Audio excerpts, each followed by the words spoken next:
வணக்க மக்களே. மிக அருமையான ஒரு வசனத்தை நான் இந்த இடத்துல பார்த்துட்டு இருந்தேன். நீங்க யார் பல பதில்களை தேவனிடத்திலிருந்து எதிர்பார்க்கிற ஒருவராய் இந்த இடத்துல இருக்கிறீர்களோ, குறிப்பாக இந்த வார்த்தை உங்களுக்கு என்று நான் எடுத்து சொல்ல முடியும்.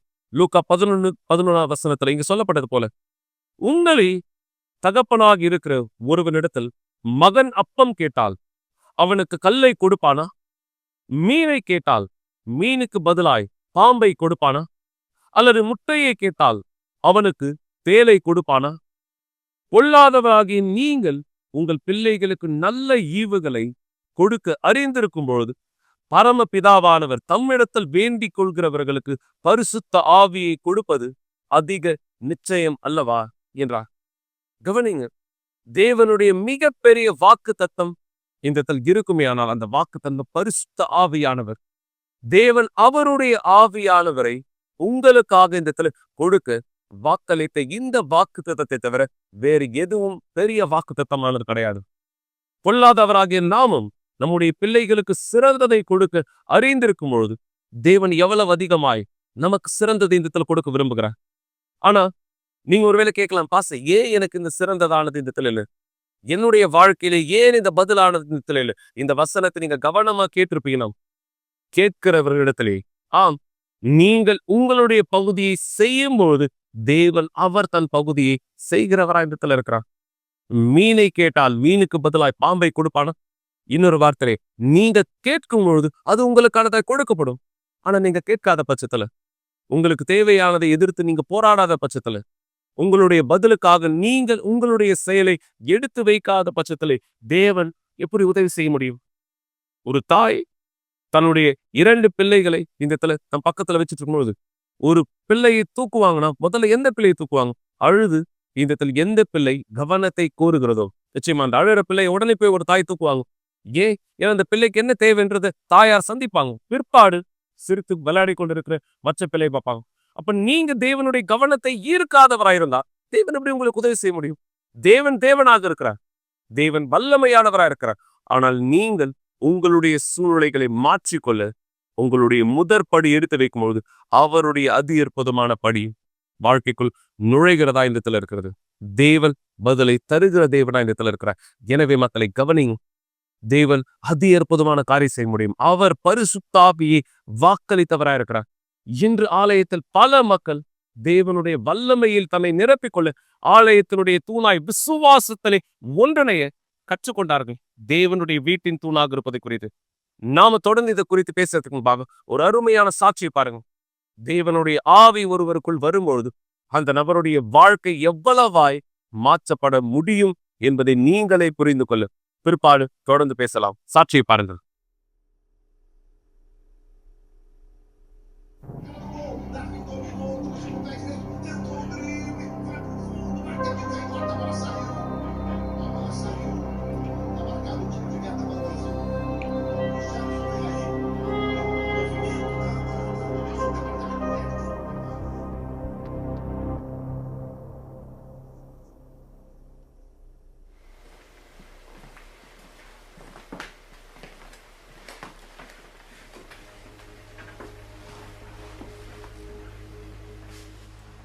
எனக்கு கீழே வேலை பார்த்துட்டு இருந்த ஒருத்தர் 100 தடவைக்கு மேலே இருக்கும் நான் சுட்டு அவருடைய உயிர் எடுக்க பார்த்தேன். அந்த சேரி பகுதியில் என்னை பார்த்த ஒரு நபர் அப்படியே சொன்னாங்க, அங்கே வசிக்கிறவங்க, நீங்கள் பார்க்கறதுக்கு பிசாசு மாதிரி இருக்கீங்க. நான் அப்படியா அந்த சேரி பகுதிக்கு பொறுப்பான ஒருத்தனா மாறினேன். அந்த இடத்துல நிறைய தவறுகள், சட்டவிரோதமான செயல்கள் செய்யப்படும். அப்படியே நான் அந்த சட்டவிரோதமான செயல்களில் ஈடுபடும் போது போலீஸ் என்னை தேடினாங்க. அப்படியா நான் என்னுடைய கட்டுப்பாட்டுக்குள்ளே இருந்த அந்த சேரி பகுதியில் போலீஸ் உடைய தேடல் வந்தது. என்னை போலீஸ் கைது பண்ணாங்க. அப்படியா 78 வருஷம் நான் சிறைச்சாலை காவல் தண்டனை அனுபவிக்கணும்னு சொல்லி எனக்கு தீர்ப்பு சொன்னாங்க.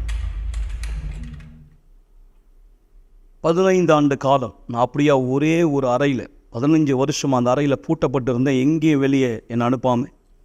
அந்த நேரம் தான் யூனிவர்சல் ஆலயத்துடைய சிறைச்சாலை குழு அங்கே வந்திருந்தாங்க.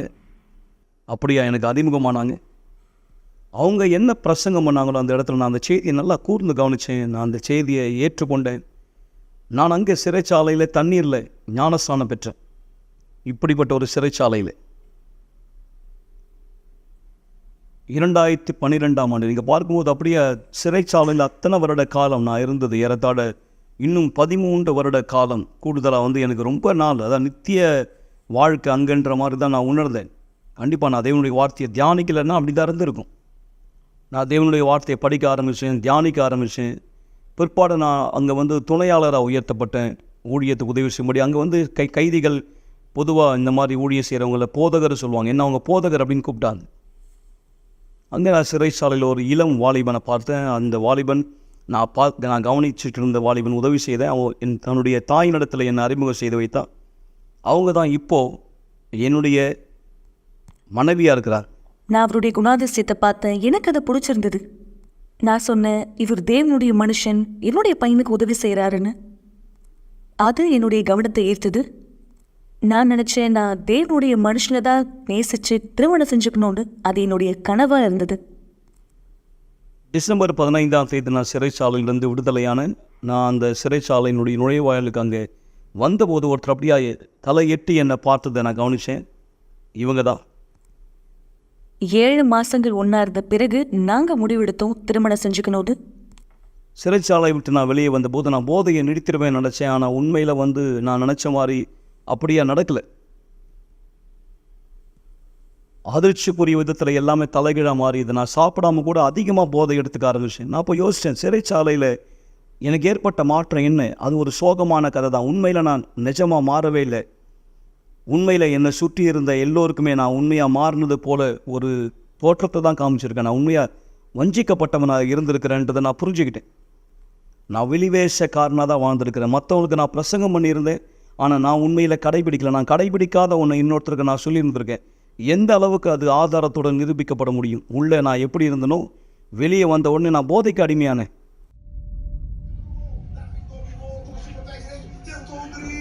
ஒரு தோல்வியை தொடர்ந்து இன்னொரு தோல்வி. என்னுடைய போதையினுடைய அடி ஆழத்துக்கு மூழ்கி நான் தோற்கடிக்கப்பட்ட நிலைமைக்கு வர வரைக்கும் நான் என் வாழ்க்கையை பார்த்த ஒரு நரகத்தில் வாழ்ந்துட்டு இருக்கிறது போல என்னுடைய இளவரசன் ஒரு மிருகத்தை போல மாறினார். லூசியான கொக்கையின் பயன்படுத்தினா வருஷத்துக்கு 365 நாளும். நான் அவர்கிட்ட கேள்வி கேட்க ஆரம்பிச்சேன். லூசியானோ அந்த சிறைச்சாலைக்குள்ளாக ஒரு போதகரை போல அழைக்கப்பட்டார். ஆனா இப்ப என்ன ஆச்சு? நீ தேவனுடைய மனுஷனா இருந்த, நீ அங்க மக்களை விடுதலையாக்கி இருக்கு. நான் சொன்னது அவருக்கு பிடிக்கல, அவருக்கு கோபம் வந்துச்சு. அவர் அந்த அளவு கோபமானார், என்னை அடிக்க வந்தார். பயங்கரமான தாக்குதலாக இருந்தது. மிக மோசமான ஒரு நிலைமையாக மாறியது. நீங்கள் பார்க்கும்போது அந்த சமயத்தில் நான் அவருடைய முகத்தை தாக்கி இப்படி தான் காயப்படுத்தியிருந்தேன். நான் நேசிப்பதா சொன்ன பெண்ணுடைய முகத்தை இப்படி தான் ஆக்கியிருந்தேன். இந்த மாதிரி என்னை அவர் அடிச்சுட்டு போன நாள் தான் என் வாழ்க்கையிலேயே மோசமான நாள். நான் ரொம்பவே அவமானப்படுத்தப்பட்டேன். என்னால் எதையுமே பார்க்க முடியல. ஒரு கண்ணு எனக்கு பயங்கரமாக வீங்கி இருந்தது. என்னுடைய மூக்கு உடைக்கப்பட்டிருந்தது. நான் பல வருஷம் அப்படியே சிறைச்சாலையில் இருந்து தண்டனை அனுபவிச்சிருந்தாலும் கூட அந்த இடத்துல நான் இன்னும் அதிகமாக போதையில் என்னை கொடுக்க ஆரம்பித்தேன். இப்படி தான் என்னுடைய முக ஜாடை இப்படி தான் மாறியது. நாங்கள் பிரிஞ்சிட்டோம். ஆனாலும் அவங்க இன்னும் தேவனுடைய திட்டத்தில் இந்த நோக்கத்தில் தான் இருந்தாங்க. ஆலயத்தில் ஒரு குழு இருந்தது, அதாவது மக்களை சென்று சந்திக்கிற குழு. அந்த சந்திப்பு குழு இடத்துல என் மனைவி பேசி அந்த குழுவினரை வீட்டுக்கு வரவேற்றிருந்தாங்க. அந்த குழுவினர் வீட்டுக்கு அவங்க ஒரு சவாலின் இடத்துல வைத்தாங்க. அப்படியா அந்த நேரம் இந்த வசனத்தை அவங்க எனக்கு வாசித்தாங்க. நீதிமானுடைய தலையின் மேல் ஆசீர்வாதம் தங்கும் அப்படின்ற வசனத்தை வாசித்தாங்க. என்னுடைய தலை மீது அவங்களுடைய தலையை வைத்து அப்படி ஒரு ஜபம் செய்தான். அந்த ஜபத்தின் பிற்பாடு அவருக்குள்ள இருந்த கிறிஸ்துவினுடைய சிந்தை எனக்குள் வந்ததை போல நான் உணர்ந்தேன். முன்பு மாதிரி நான் போதை எடுத்துக்கல. நான் போதை பயன்படுத்துறது நிறுத்தினேன். அப்படி நான் மீறி பயன்படுத்தினாலும் முன்ன மாதிரியான அந்த விருப்பம் எனக்கு இனியே இல்லை. நான் அழுதேன். மே 16ஆம் தேதி நான் யூனிவர்சல் ஆலயத்துக்கு போனேன். 2 வார்த்தை போதகர் பீடத்து மேலே பிரசங்கம் பண்ணார். இன்னைய வரைக்கும் அந்த வார்த்தை எனக்கு ஞாபகம் இருக்கு. நான் அந்த வசனத்தை இங்கே உங்களுக்கு காமிக்கலாமா? தயவு செய்து இதோ இங்கே தான் அந்த வசனம் இருக்கு. 2 கொரிந்தியர் 5:17 வசனம். ஒருவன் கிறிஸ்துவுக்குள் இருந்தால் அவன் புது சிற்சியா இருக்கிறான். பழையவைகள் ஒழிந்து போயின, எல்லாம் புதிதாயின. இந்த வார்த்தை என்னுடைய சிந்தையில் ஒழித்து கொண்டே இருந்தது. நான் வீட்டுக்கு போனேன். அந்த நேரம் என் வீட்டை நான் போதைப் பொருள் வச்சுருந்தேன். ஆனால் நான் ஒருபோதும் இதை இனி பயன்படுத்த மாட்டேன் அப்படின்னு நான் தீர்மானம் எடுத்தேன். ஆனாலும் கூட ஏதோ ஒன்று விட்டுவிட மாதிரி ஏதாவது குறையாக இருந்தது. இன்னும் மிக முக்கியமான ஒன்று, இன்னைக்கு அதனுடைய பதில் எனக்கு தெரிந்தது. மிக முக்கியமான ஒன்று தான் மனம் திரும்புதல். ஒருத்தர் அந்த மனம் திரும்புதலுடைய முறையை கடந்து செல்லும்போது தான் மீண்டும் பிறந்த ஒருவராய் மாறுகிறார். சிறைச்சாலை அடுத்த ஞானஸ்தானம் உண்மையான மனம் திரும்புதலுடைய ஞானஸ்தானம் கிடையாது. அந்த வார்த்தை எனக்குள்ள ஆழ பதிந்ததுனால இப்போ நான் சரியான ஒரு தீர்மானம் எடுத்தேன்.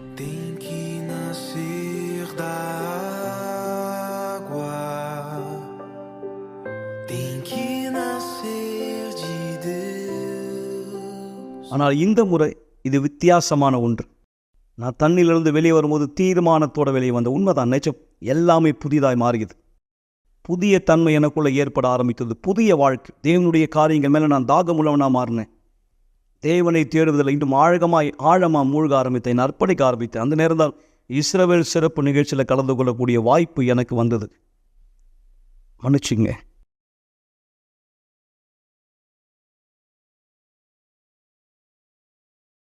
தேவன் எப்பொழுது என்னோட பேசினார், அவருடைய குரல் எனக்குள்ள மிக பலமாய் ஒலித்தது. நான் இனியும் நடிக்க விரும்பல, அந்த முகமூடி அடைந்த ஒருவனாக இருக்க விரும்பல. இனியும் நான் அப்படியான ஒரு குஷ்டரோகியாக இருக்க விரும்பலை. ஒரே ஒரு வழிதான் இருக்குது என்னுடைய வாழ்க்கையில் அது நிஜமாக்கப்பட. நான் வாசித்த அந்த வார்த்தை, பரிசுத்த ஆவியானவரின் வாழ்க்கையில் நான் பெற்றுக்கொள்கிற அந்த வார்த்தை. நான் பீடத்து மேலே ஏறி சென்றேன். பரிசுத்த ஆவிக்காக நான் என்னுடைய தியாகத்தை அர்ப்பணித்து 3வது 2வது முதல் படி அப்படி நான் கீழந்து மேலே செல்லும் போது ஒரே ஒரு காரியத்தை மட்டும் தான் தேவனிடத்தில் கேட்டுக்கொண்டே படியேறினேன். எப்படிப்பட்ட ஒரு நபரை நான் பீடத்து மேலே அர்ப்பணிக்கிறோனோ இனி ஒருபோதும் நான் அப்படிப்பட்ட ஒரு நபராக இருக்க விரும்பல. வெளியே போய் நான் அதை எல்லாத்தையும் ஜெயிக்கணும்னு கேட்டேன். அந்த ஒரே ஒரு விஷயந்தான் நான் ஆண்டவர்கிட்ட கேட்டேன். அந்த நேரம் ஒரு கூட்டமானது அந்த இடத்துல நடைபெற்றது. பிஷப் குளோடோமீர் அந்த கூட்டம் எடுத்தார். நான் தீர்மானத்தோடு சொன்ன, ஆண்டவரே, நான் இதே போல் இந்த கூட்டத்தை விட்டு வெளியே செல்லக்கூடாது, எனக்கு உம்முடைய ஆவி தேவை அப்படின்ற தீர்மானத்தோடு நான் இருந்தேன். அந்த கூட்டத்தில் பரிசுத்த ஆவி என் மீது இறங்கி வந்தார். அந்த நேரம் தொடங்கி என் வாழ்க்கை மீண்டும் ஒருபோதும் அதே போல இல்லை. இன்றைக்கு என் ஆத்மாவினுடைய முழு பலத்தோடு என்னால் சொல்ல முடியும், அவர் பரிசுத்த ஆவி எனக்குள் வாசம் செய்கிறார்.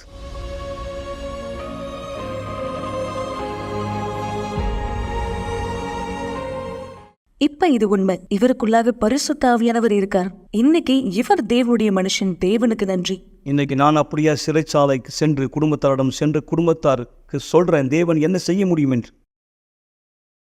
இனிமேலும் அப்படி அல்ல. உங்க மோசமான மூர்க்கமாக இருந்த ஒரு நபர் இன்றைக்கு தேவனுடைய பிரசன்னம் பெற்ற ஒருவராக இருக்கிறார். அந்த நாள் பிற்பாடுன்னா அவருடைய கண்களை பார்க்கும்போது நம்பிக்கை உள்ளவராகவும் வித்தியாசம் உள்ளவராகவும் இருந்தார். இன்றைக்கு நான் இவரை பார்க்கும் பொழுது நானும் நம்ப ஆரம்பித்தேன். என எனக்குள்ளாக இந்த மாற்றங்கள் ஏற்படும் என்று நான் விசுவாசித்தேன்.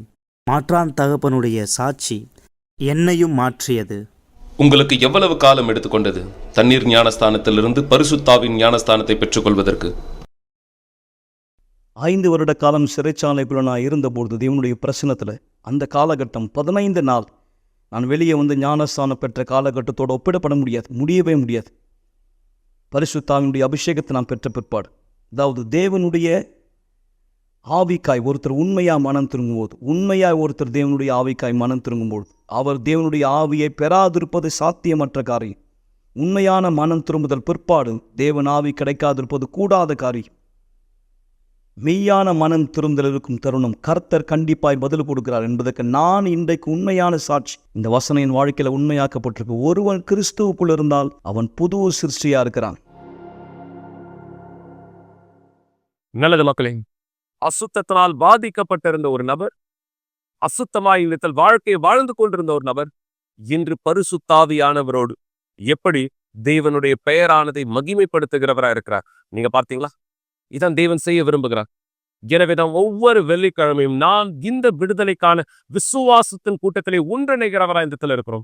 குறிப்பாக வருகின்ற இந்த வெள்ளிக்கிழமை 13 வார தொடர்ச்செங்கல் ஜெபத்தினுடைய 3ஆம் வாரத்திலே நாம் இணைய போகிறோம். நீங்க யார் சொல்றீங்களா? பாசையினுடைய வீட்டுக்குள்ள சாபங்கள் இருக்கு, பிரச்சனைகள் இருக்கு, கந்திருஷ்டிகள் இருக்கு, பொறாமைகள் இருக்கு, அசுத்தத்தினுடைய வேலைகள் இருக்கு, செய்வனைகளா இந்த இடத்தில் என் வீட்டை ஒவ்வொரு நாளும் நான் இந்த இடத்தில் ஆசீர்வாதமாய் பார்ப்பதற்கு பதிலாக சாபமாய் இருப்பதை பார்த்து கொண்டிருக்கிறேன். எனவே இந்த வெள்ளிக்கிழமை தவற விடாதீங்க. மாபெரும் விடுதலைக்கான நாளாய் அசுத்தத்தினுடைய எல்லா வேலைகளை நாம் கட்டுவதற்கு தேவன் நமக்கு கொடுத்த அதிகாரத்தோடு ஒன்றிணைய போகிறோம். எதெல்லாம் உங்க வாழ்க்கையினுடைய அசுத்தத்தின் அடையாளமா இருக்கு, பிசாசு உங்க வாழ்க்கை எப்படியெல்லாம் அழித்துக் கொண்டிருக்கா, ஒரு பேப்பர்ல எழுதுங்க. எல்லா வழக்குகளை தேவனிடத்திலே கொண்டு வாங்க. நாம் இந்த வெள்ளிக்கிழமை இந்த எல்லா இருளினுடைய அசுத்தங்களை தேவனுடைய அதிகாரத்தோடு கட்ட ஒன்றிணைந்திருக்கலாம். என இந்த நபருக்காக நடந்தது. அசுத்தத்தை ஜெயித்து தேவனுடைய பதிலை பெற்றுக்கொள்ளு. குறிப்பாக இந்த வெள்ளிக்கிழமை நாம் என்ன செயலை செய்ய போகிறோம் என்பதை விளக்கமாய் புரிந்து கொள்ள ஒரு சிறு வீடியோவை நீங்க இந்த இடத்துல பாருங்க. உங்களை தயார்படுத்திக் கொள்ள இந்த வெள்ளிக்கிழமை இந்த ஆவியில் தான் நாம் ஒன்றிணைய போகிறோம். வீடியோ பாருங்க பொழுதே. வெள்ளிக்கிழமை எல்லா அசுத்தங்களை கட்ட சொல்லப்பட்டது. ஒரு தூதுவன் பாதாளத்தின் திரவக்கோலையும் பெரிய சங்கிலியையும் தன் கையிலே பிடித்துக்கொண்டு வானத்தில் இறங்கி வர கண்டேன். சாத்தான் என்று சொல்லப்பட்ட பழைய பாம்பாகிய வலுசர்பத்தை அவன் பிடித்து கட்டி வைத்தான். சிலர் கெட்ட பழக்கத்தினால் கட்டப்பட்டிருக்கிறார்கள். வேறு சிலர் அன்பின் வாழ்க்கையிலேயோ அல்லது சாபத்தினாலேயோ கட்டப்பட்டிருக்கிறார். மற்றும் வேறு சிலர் பண வாழ்க்கையில் கட்டப்பட்டிருக்கிறார்கள். மற்ற சிலர் வியாதினால் கட்டப்பட்டிருக்கிறார்கள். அல்லது தன் வாழ்க்கை முழுவதும் ஆலயத்தின் தூதுவனாய் போதகருக்கு அதிகாரம் கொடுக்கப்பட்டிருக்கிறது. எல்லா அசுத்தங்களை கட்ட துரத்த 13 வெள்ளிக்கிழமை இந்த அதிகாரத்தை பயன்படுத்தி உங்களை விடுதலை செய்ய மற்றும் பிசாசின் திட்டங்களில் இருந்தும் ஒரு வெள்ளிக்கிழமையும் சங்கிலியின் விண்ணப்பத்தை பெற்றுக்கொள்வீர்கள். அதிலே உங்கள் பிரச்சனை எழுதி வெள்ளிக்கிழமை கொண்டு வாருங்கள். உங்கள் அருகாமையில் இருக்கக்கூடிய யுனிவர்சல் ஆலயத்தில் கலந்து கொள்ளுங்கள்.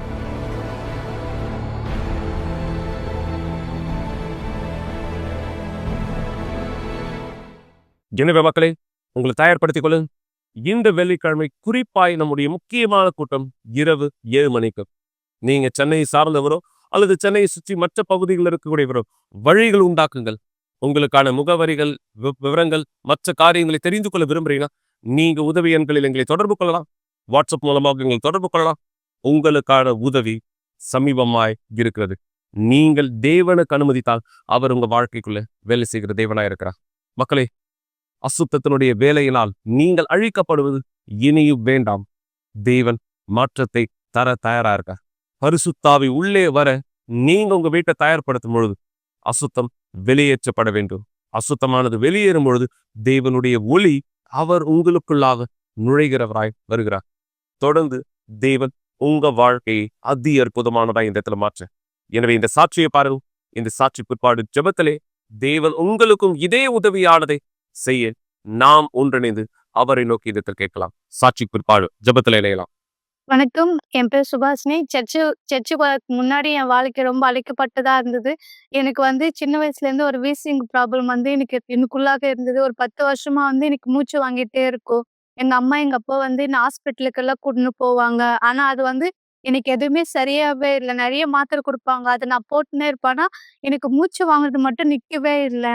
ஒரு வாட்டி எங்க அப்பா எங்க அம்மா சண்டை போட்டுனே இருப்பாரு. நீ உங்க பொண்ணு ஹாஸ்பிட்டல் தான் கூட்டின்னு போற, ஆனா எதுவுமே சரியாக மாட்டேங்குதுன்ட்டு.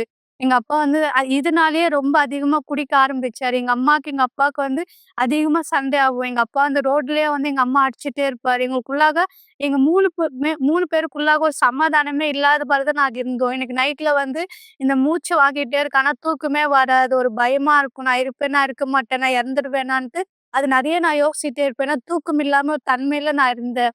அதுக்கப்புறம் எங்க அப்பா இதனாலேயே ரொம்ப குடும்பத்துல அடிமையாயிட்டாரு. ஒவ்வொரு நாளும் எங்க வீட்டுல பிரச்சனை தான் இருக்கும் தவிர நாங்க சரியாவே தூங்க மாட்டோம். எனக்கு இந்த வாழ்க்கை வேண்டான்ட்டு நாங்க ஃப்ரெண்டு வீட்டுக்கெல்லாம் நிறைய வாட்டி போவேன். என் ஃப்ரெண்டுக்கு ஃபோன் பண்ணுவாங்க. நீ உங்க வீட்டுல இருக்க வேண்டாம், நீங்க வந்துடுங்க, நாங்க பார்த்துப்போன்னு சொல்லுவாங்க. எங்க சொந்தக்கார வீட்டுக்கு நாங்க போயிட்டே இருப்போம். ஆனாலும் என் பிரச்சனை எங்கேயுமே மாறவே இல்லை. திருப்பியா எனக்குள்ளாக நிம்மதி இல்லை. ஒரு நான் ஏன் இப்படி இருக்கிறேன்ட்டு எனக்குள்ளாக தற்கொலை நான் அதிகமா நான் யோசிப்பேன். நான் இறந்துடலாம், என்னால எங்க ஃபேமிலியே கஷ்டப்படுறாங்க, நான் எதுக்கு இந்த இடத்துல இருக்கணும்ன்ட்டு நிறைய வாட்டி எனக்குள்ளாக தற்கொலை எண்ணம் தான் எனக்கு நிறைய கேட்கும். நான் இருக்கக்கூடாது, நான் இறந்துடணுன்ட்டு. ஒரு வாட்டியே நான் என்ன பண்ணேன்னா, நான் எலும்பழுந்தாந்து நான் குடிச்சா நான் எதுக்கு இருக்கணும்ன்ட்டு. எங்க ஃப்ரெண்டுங்களுக்கு தான் அந்த பிரச்சனை தெரியும். எங்க வீட்டுல யாருக்குமே தெரியாது. நான் சாவ போறேன்ட்டு அந்த எலும்பழுந்தாந்து நான் வீட்டுக்கு கடைக்கு போயிட்டு நான் வாங்கிட்டு அது குடிக்கிறதுக்காக. அப்புறம் என் ஃப்ரெண்டுங்க பார்த்து என்ன திட்டினாங்க, என்ன அடிச்சாங்க. நீ எதுக்கு இது மாதிரி எல்லாம் பண்றேன்ட்டு. அப்ப நான் சொன்னேன், என் வாழ்க்கையே இப்படி இருக்கு, நான் எதுக்கு இருக்கணும்ன்ட்டு. அதுக்கப்புறம் எங்க அம்மா எனக்கு ஃபோன் பண்ணாங்க. இந்த மாதிரி எல்லாமே சரியாயிடும்மா. நீ எதுவுமே பண்ணிக்காதன்ட்டு சொன்னாங்க. நான் நம்பவே இல்ல. நான் இறந்துருவேன்ம்மா. நீங்களே என்னால ரொம்ப சண்டை போட்டுக்கிறீங்க. வீட்ல நிம்மதியே இல்லன்ட்டு தான் நான் யோசிச்சுட்டு இருந்தேன். அதுக்கப்புறம் எங்க அம்மா ஆ சர்ச்சுக்கு ஆரம்பிச்சாங்க. எனக்காக போனாங்க ஃபர்ஸ்ட்டு. என் பொண்ணு சரியாயிடும். இந்த மூச்சு பிரச்சனை இருக்கக்கூடாதுன்ட்டு எங்க அம்மா சர்ச்சுக்கு ஆரம்பிச்சாங்க. எனக்கு எங்க அம்மா நான் திட்டுவேன்ம்மா, "நீ எதுக்கும்மா போற அந்த இடத்துக்கு? நானே எதுவுமே மாறவே இல்ல. நீ அங்கெல்லாம் போகாதம்மான்ட்டு" நான் எங்க அம்மாவ திட்டிட்டே இருப்பேன். ஒவ்வொரு நாளும் நான் திட்டிட்டே இருப்பேன். ஆனா எங்க அம்மா என் பேச்சையே கேட்க மாட்டாங்க. அவங்க சர்ச்சுக்கு போவேன். இயேசு நம்மளுக்கு உதவி செய்வாங்கன்ட்டு சொன்னாங்க எங்க அம்மா. ஆனா என் ஃபோட்டோ, என் தண்ணி பாட்டில் எல்லாம் எடுத்துன்னு போவாங்க.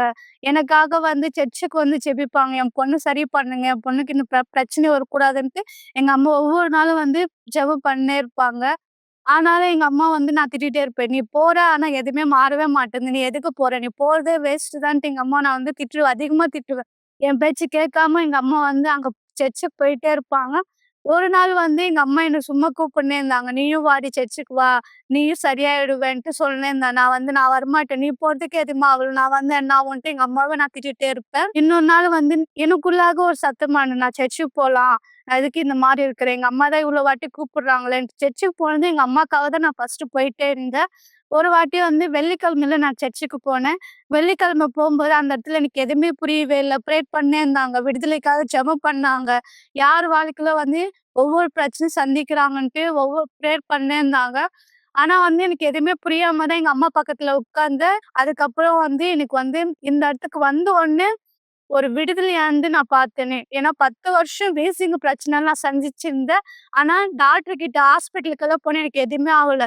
எங்க அம்மா என் ஃபோட்டோ, என் தண்ணி எடுத்துன்னு வந்தாங்க வீட்டுக்கு. நானும் வெள்ளிக்கிழமையில போனேன். அப்புறம் தண்ணியும் குடிச்சிட்ட உடனே எனக்கு வீசிங் பிரச்சனையே இல்லாம இருந்தது. அதுக்கப்புறம் நான் விசுவாசத்துல அதிகமா ஸ்ட்ராங் ஆயிட்டே இருந்தேன். தேவன் எல்லாமே என்ன மாத்துவாருன்ட்டு நான் அது ஒரு விசுவாசமா நான் பார்த்தேன். எனக்குள்ளாக அது சமாதானமான இருந்தது. எனக்குள்ளாக நிம்மதி இருந்தது. ஃபர்ஸ்ட்டு நான் நிம்மதி இல்லாம தான் நான் இருந்தேனே. வெள்ளிக்கிழமை ஒவ்வொரு நாளும் ஒரு செங்கல் பிரேயர் நான் பண்ணேன். "தேவனே, எல்லாமே மாத்துனீங்க. எனக்குள்ளாக இந்த தற்கொலை எண்ணத்த நீங்க மாத்துவீங்கன்ட்டு" ஒவ்வொரு வெள்ளிக்கிழமை நான் என்ன பண்ணேன்னா ஜெபிச்சினேன். "தேவனே, இத மாத்துங்க. நான் உனக்கு கூட விசுவாசம் இன்னும் அதிகமா போணுன்ட்டு" வெள்ளிக்கிழமை, ஞாயிற்றுக்கிழமை தொடர்ந்து ஆலயத்துக்கு போயிட்டு இருந்தேன் நானும் எங்க அம்மாவும். ஒரு வாட்டி ஆ பரிசுத்த ஆவிய பத்தி சொன்னாங்க. எனக்கு அப்போ பரிசுத்த ஆவி யாருன்னு தெரியாம தான் இருந்தது. தெரியாம அந்த டைம்ல எனக்காக பேசுனாங்க. சர்ச்சுல பரிசுத்த ஆவி தேவோட ஆவின்ட்டு பேசினே இருந்தாங்க. அதுக்கப்புறம் இல்ல, எனக்கு பரிசுத்த ஆவி வேணும். தேவன் எனக்கு தேவை அதிகமான்ட்டு நான் லட்சியத்துல இன்னும் அதிகமா முன்னோக்கியத்தோட போவோன்ட்டு நான் தீர்மானிச்சேன். ஒரு வாட்டி இல்ல, எனக்கு பரிசுத்த ஆவி வேணுன்ட்டு நான் தியாகம் பண்ணேன். நான் வீட்டாண்டேருந்து தினமும் சர்ச்சுக்கு நடந்து வருவேன். தூரமா இருந்தாலும் நான் சர்ச்சுக்கு நடந்து வருவேன். "தேவனே, நீங்க எல்லாமே மாத்துனீங்க. எனக்கு உன்னோட பரிசுத்த ஆவி வேணும். இன்னும் அதிகமா உன்னோட விசுவாசத்திலயும், ரட்சிப்பிலயும் நான் முன்னோக்கியத்தோட போணுன்ட்டு" நான் விசுவாசிச்சேன். அதுக்கு செயல்படுத்தினேன். அதிகமா பைபிள் படிச்சுன்னு இருந்தேன். அதிகமா ஜெபிச்சேன். தேவனோட ஆவி வேணுன்ட்டு, பரிசுத்த ஆவி வேணுன்ட்டு. அதுக்கப்புறம் நான் என் ஃப்ரெண்டுங்கலாம் எனக்கு தேவையில்லன்ட்டு நான் புரிஞ்சுக்கிட்டேன். அதுக்கப்புறம் தேவோட விஷயம் தான் அதிகமா நான் கவனிச்சுன்னு இருந்தேன். தேவன் தான் எனக்கு முக்கியம். இவங்கலாம் யாருமே எனக்கு வேண்டான்ட்டு. தேவன் நோக்கி இன்னும் முன்னோக்கியத்தோட நான் போணுன்ட்டு நான் தீர்மானிச்சேன். பரிசுத்த ஆவி நான் கேள்விப்பட்ட உடனே நான் பரிசுத்த ஆவிக்காக இன்னும் அதிகமா வாஞ்சையோட தேடணுன்ட்டு நான் நெனச்சேன். நைட்ல எல்லாம் ப்ரேயர் பண்ணுவேன். 3 மணிக்கு நான் ஜெபிப்பேன். "தேவனே, உன்னோட ஆவி வேணும். எனக்கு உன் பரிசுத்த ஆவி வேணுன்ட்டு." ஆனா சில டைம்ல எனக்குள்ளாக ஒரு சந்தேகமானது வரும். இவங்க என்ன பொய் சொல்றாங்களா? உண்மைய சொல்றாங்களான்னு தெரியலையே. பரிசுத்த ஆவின்னா யாரு? இது நடக்குமா? நடக்காதான்னு நான் ப்ரேயர் பண்ணே இருப்பேன். எனக்குள்ள ஒரு சத்தமானது வரும். "இது நடக்காது. நீ ஜெபிக்கிறதே வேஸ்ட்டுன்ட்டு" எனக்குள்ள சத்தமானது வரும். இல்ல, தேவனே, எனக்கு உன்னோட பரிசுத்த ஆவி வேணுன்ட்டு நான் முன்னோக்கியத்தோட நான் ஜெபிப்பேன். இது நடக்காது. நான் ஜெபிக்கிறதே வேஸ்ட்டுன்ட்டு நான் அந்த குரல் எனக்கு கேட்டுட்டே இருக்கும். இல்ல தேவனே, எல்லாரும் பரிசுத்த ஆவி தேடுறாங்க. எனக்கு உன்னோட ஆவி வேணும். நான் அத தெரிஞ்சுக்கணுன்ட்டு நான் அதிகமா தேவனுக்கிட்ட ஜெபிப்பேன். நான் ப்ரேயர் பண்ணுவேன். "தேவனே, உங்க பரிசுத்த ஆவி எனக்கு கிடைக்கணும். பரிசுத்த ஆவி இல்லாம நான் இருக்க போறது இல்லன்ட்டு" நான் தீர்மானிச்சேன். ஒரு நாள் நான் வீட்டாண்டேருந்து தினமும் சர்ச்சுக்கு நடந்து போயிட்டே இருப்பேன். ஏன்னா பரிசுத்த ஆவி தான் எனக்கு முக்கியம் நான் தெரிஞ்சுக்கிட்டேன். அந்த டைம்ல என் ஆத்துமா தேவனுக்கிட்ட போணும். நான் இன்னும் அதிகமாக விசுவாசத்துல செயல்படுத்தணும்னு நான் புரிஞ்சுக்கிட்டேன். அதுக்கப்புறம் ஒரு நாள் நான் புதன்கிழமை பிரேயருக்காக நான் போனேன். அந்த டைம்ல நான் அதிகமா நான் ஜெபிச்சேன். "தேவனே, நான் இவ்ளோ நாள் நான் தியாகம் பண்ணேன். காலையில 3 மணிக்கு நான் பிரேயர் பண்ணேன். வீட்டுக்கு நான் போகும்போது உன்னோட பரிசுத்த ஆவியோட தான் நான் போகணும், தேவோட ஆவியோட தான் நான் போகணுன்ட்டு தீர்மானிச்சேன்.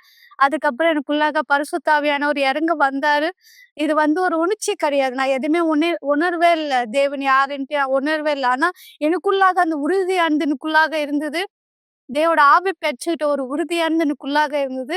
நான் இன்னும் அதிகமாக முன்னோக்கித்தோட போறேன். என் வீட்ல எவ்வளோ பிரச்சனை வந்தாலும், இன்னும் எதிர்த்து வந்தாலும், நான் வந்து பரிசுத்த ஆவியோட இன்னும் அதிகமா முன்னோக்கியத்தோட நான் போறேன். இனிமேலும் வந்து எனக்கு வந்து வியாதி பிரச்சனையே இல்ல. எனக்குள்ள தற்கொலை இல்ல. நான் வந்து சமாதானமா இருக்கேன். எனக்கு நிம்மதியா இருந்திருக்கு. ஃபர்ஸ்ட் வந்து நான் நிம்மதி இல்லாம நான் இருந்தேன். ஆனா இப்போ வந்து எனக்குள்ளாக சமாதானம் இருக்கு, நிம்மதி இருக்கு. தேவோட ஆவி, பரிசுத்த ஆவி எனக்குள்ள இருக்குன்ட்டு எவ்வளோ பிரச்சனை வந்தாலும் நான் எதிர்த்து போராடுறதுக்கு நான் தயாரா இருக்கேன். ஏன்னா, எனக்கு தேவோட ஆவியானது, பரிசுத்த ஆவியானவர் என் கூட இருக்காரு. இன்னும் அதிகமா தேவனுக்கிட்ட நான் முன்னோக்கியத்தோட போறதுக்காக அந்த பலன் என்கிட்ட இருக்கு. ஒருவரும் உங்களுக்கு வெளிச்சத்தின் நாளை கொடுக்காவிட்டாலும், உங்களுடைய சத்தத்தை கேட்பதே பாரமாக தோன்றினாலும், உங்களுக்கு தேவையான பலத்தையும் நம்பிக்கையும் பெறுவதற்கான ஒரே வழி ஜெபம். தயவு செய்து உங்களுடைய கண்களை மூடியிருங்கள். இது ஜெபத்தின் நேரமா இருக்கிறது. என் ஆண்டவராகிய இயேசுவே, என் தேவாவியானவரே, என் தேவன், இந்த நாள் யாரெல்லாம் தங்களுடைய வாழ்க்கைக்குள் பாரத்தை சுமந்து கொண்டிருக்கிறாரோ, இந்த பாரத்தை எப்படியா இந்த தன் தோள்களில் இருந்து நீக்குவது என்று வழி தெரியவில்லை. இவர் முயற்சிக்கிறார், இந்த செயலையும் அந்த செயலையும் இங்கும் அங்கும் சென்று. ஆனால் என் தேவன், இந்த பாரம் அதிகரித்துக் கொண்டிருக்கிறது தவிர இன்னும் எத்தனை பேர் இந்த பாரங்களை தன்னுடைய தோள்களில் இருந்து இறக்கப்பட முடியாதபடி அந்த சுமையை சுமந்து கொண்டிருக்கிறார்கள். எனவே எங்கள் தேவனே, எங்கள் ஆண்டவராகிய இயேசுவே, உதவி செய்யும். இந்த மக்களுடைய வாழ்க்கையை இந்த இடத்தில் மாற்றுகிறவராய், இந்த மக்களுக்கு உதவி செய்கிறவராய், இந்த சாட்சிகளிலே தேவன் இந்த மக்களுக்கு உம்மால் உதவி செய்ய முடியுமேயானால், ஏன் இந்த நிகழ்ச்சி பார்த்து கொண்டிருக்கிற இந்த மக்களுக்கு நீர் அதை செய்ய முடியாது? நீர் செய்ய தயாரா இருக்கிறீர். அவர்கள் கேட்டதை போல இவர்களும் உம்முடைய சத்தத்திற்கு கவனமாய் செவி கொடுத்து உம்முடைய வழிகளை கீழ்ப்படிவார்களானால் இவர்களும் அடுத்த சாட்சிகளாய் இருக்க முடியும். எனவே மக்களை, தேவனுடைய சத்தத்தை கேட்கிறவராய், தேவனுக்கு இடம் கொடுக்கிறவராய், கீழ்ப்படுகிறவராய், விசுவாசத்திலே தேவனுடைய விடுதலையை பெற்றுக் கொள்ளுங்கள். இப்பொழுது தெளிந்த சிந்தனையை பெற்றுக் கொள்ளுங்கள். இப்பொழுது குழப்ப மனநிலைகள் நீங்க தேவனாலே நீங்கள் ஆயத்தமாக்கப்படும்படி அவருடைய விடுதலையை பெற்றுக் கொள்ளுங்கள். என் தேவனே, ஆண்டவராகிய இயேசுவே, இந்த நபரையும் இந்த நபருடைய வாழ்க்கையும் வழிகளையும் கைகளிலே ஒப்புவிக்கிறேன். உம்முடைய நாமம் மகிமைப்படும்படியான சாட்சியா இருக்க இயேசு கிறிஸ்துவின் பெயரால் பரிசுத்த ஆவியானவரே, ஆமென். ஆமென். தேவன் உங்களோடு கூட இருக்கிறார். இந்த விசுவாசத்திலே நீங்கள் தேவனுடைய பெயரை மகிமைப்படுத்துகிறவராய் படிகளை எடுத்து வைங்க. மக்களை மறக்காதீங்க, இந்த ஞாயிற்றுக்கிழமை குறிப்பாய் காலை 9:30 மணி கூட்டத்திலே சாலமோன் மண்டபத்திலே ஆசீர்வதிக்கப்பட்ட இந்த தண்ணீரை நீங்கள் ஒரு பகுதி பெற்றுக்கொள்ள போகிறீர்கள். எனவே இந்த ஞாயிற்றுக்கிழமை காலை 9:30 மணி கூட்டத்தை தவறவிடாதீர்கள். இந்த தண்ணீர் சாலமோன் மண்டபத்திலே ஆசாரியரால் ஆசீர்வதிக்கப்பட்டது என்பதை நீங்கள் பார்க்கும்படி இந்த வீடியோ பாருங்கள். மீண்டும் நாளை நிகழ்ச்சியில் உங்களை சந்திக்கிறேன். தேவன் உங்களோடு கூட இருப்பார். சென்று வாருங்கள்.